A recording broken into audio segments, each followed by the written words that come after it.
library. These are some of the sketches that I did prior to the final design. Some of them are ideas that are not present in this project, but led to the development of the final design. This is the midterm model.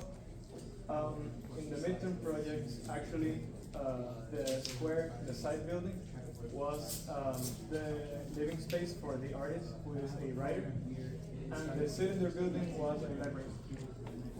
However, based on the critics I received from the midterm, several things were changed. One of them was the order from which difficult to understand. this is a diagram showing the now public and the now private spaces, with the transition being that bridge connecting both buildings.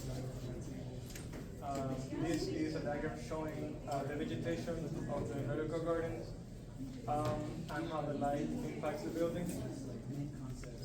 And this would be a privacy diagram showing how, even though this is a public space, it's covered with all the vegetation, and there's only the space in the balcony right here visible to the public.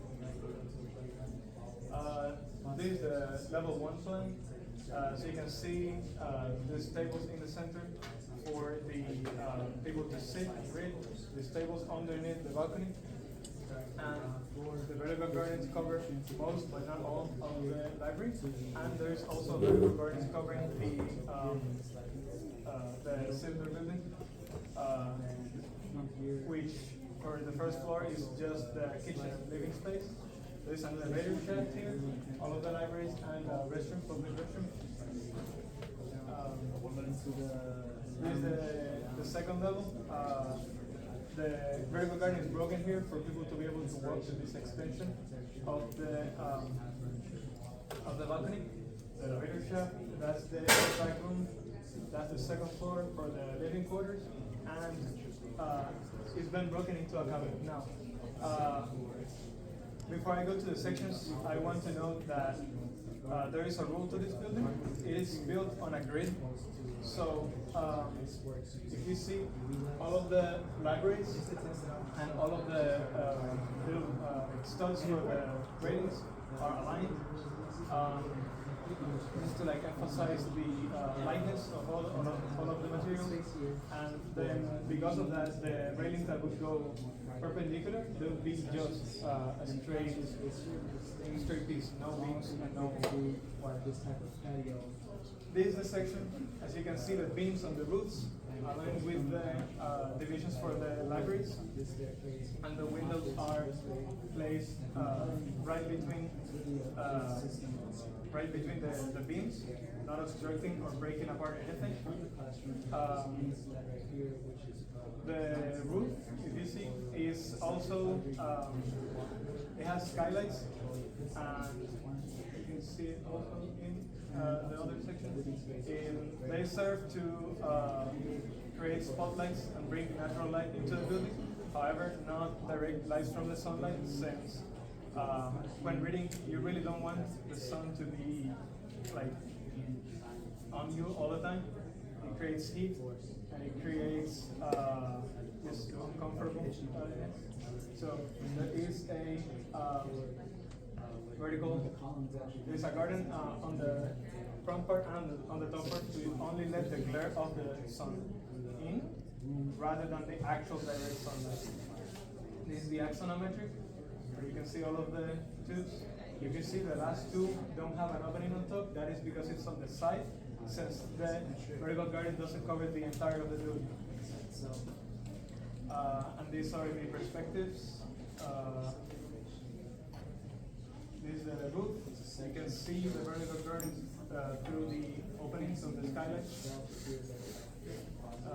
These on the second floor, and these are some of the couples. And these are my precedents. I took inspiration from the Bean House and the House in the Hills. They should be there on what they did in the show. but I basically decomposed them. I took them apart. Instead of having the gardens like the bean house on big, thick planters, they are instead on top, but held by a grid structure, and they grow from the ground at the bottom. And I will say all the way up. And in the house in the hills, in this building, the roof is not attached to the actual square building that you can see there, but rather it's just floating on top, just like this roof is. And instead of having the skylights on the floating roof, they are below the floating roof as a second component of the building.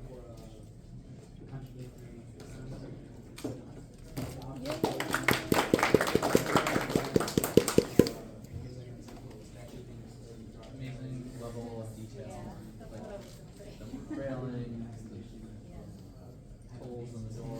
You thought of a lot, and you're starting. It looks like to think through the structure as well. Yeah, it's not only design elements, it's also part of the structure, and everything is just well thought, especially the interior.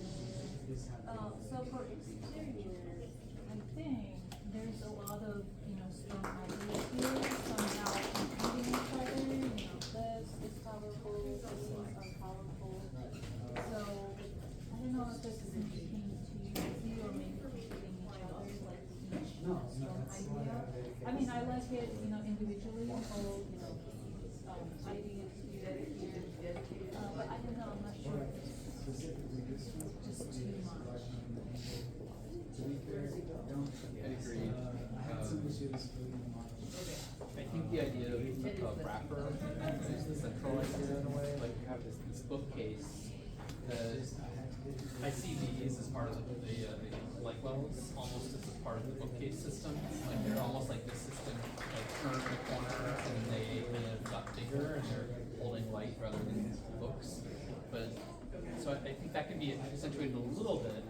But then this system also feels like a wrapper, and I think somehow connecting those things a bit more, and maybe not interrupting them is like, I don't know if this balcony is necessary to like interrupt it so much. I think having it sandwiched between would be quite nice. Like a really, it's not like there's a great view heights right there or something like that you really want that view out into the street or something. I think the privacy is, like when you go to a library, you want to sit and read a book, maybe come outside, chat or something with someone, but it's a very inward experience. It's kind of like a, you're in this protective shell, so like using these layers of protection make a lot of sense to me. And interrupting it like that geometrically isn't as necessary. Yeah, I think we had a comment during the term, but now new ideas evolve and things,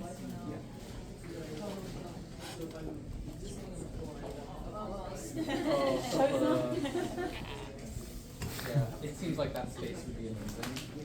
I was also curious what the hope was.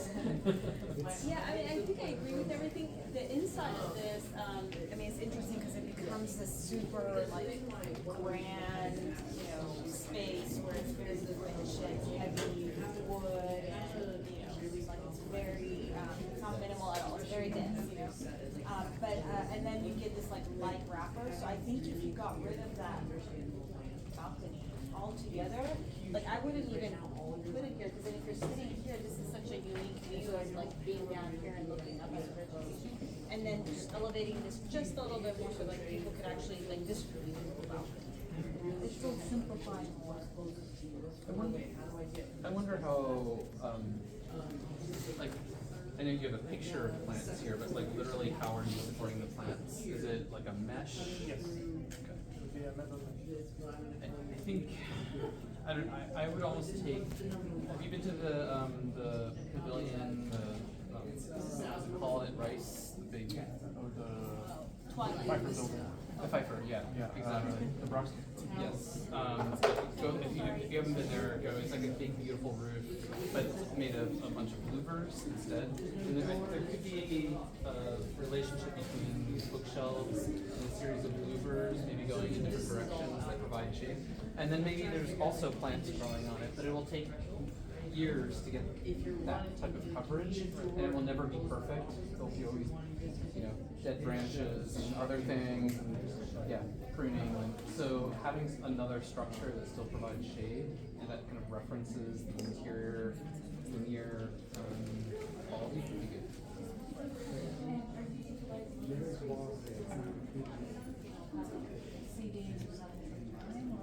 Yes, that is actually the reason why the roofs are on the bottom putting oak roofs.